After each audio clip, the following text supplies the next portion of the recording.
ছিল, গান গাওয়া হতো।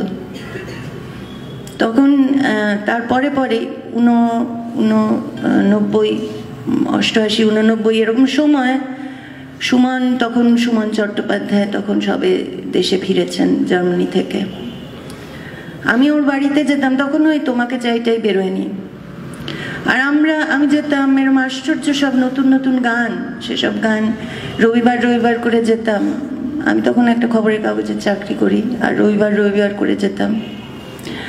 আর গিয়ে আমাদের গান শেখা, গাওয়া এসব হতো। একটা ছোট্ট রেকর্ড প্লেয়ার ছিল, টেপ রেকর্ডার ছিল, তাতে আমরা সেদিনের সেশনটা রেকর্ড করতাম।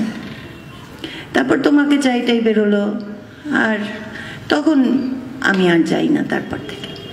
যাই হোক, কিন্তু আমি অনেক গান এই শিলিগুড়িতে সুমনের অনেক গান আমি প্রথম এসে গেছি, কিন্তু কারণ আমার বন্ধুদের কাছে এসে শোনাতাম।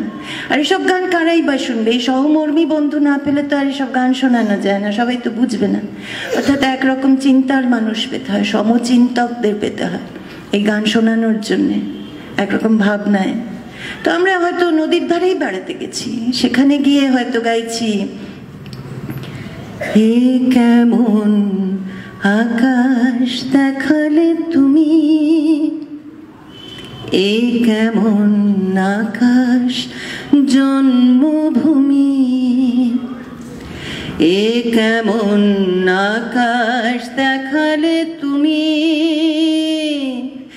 এ কেমন আকাশ জন্মভূমি, এ যে শুধু কান্না, শুধু কান্না, শুধু কান্না, কান্না কান্না, এ কান্না চাই না, আমি চাই না, আমি চাই না, চাই না, চাই না,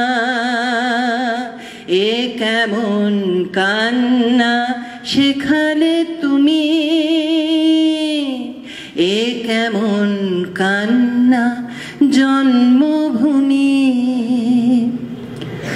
বলো কত ভাববো, বসে থাকবো এ প্রতীক্ষায়, আর ফুরবে না আমার রক্ত কি অশক্ত, তাতে বিক্ষোভ হেঁকে উঠবে না, তুমি শুধু ধৈর্য শিখালে, সহ্য শিখালে, এমন পাষাণী তুমি,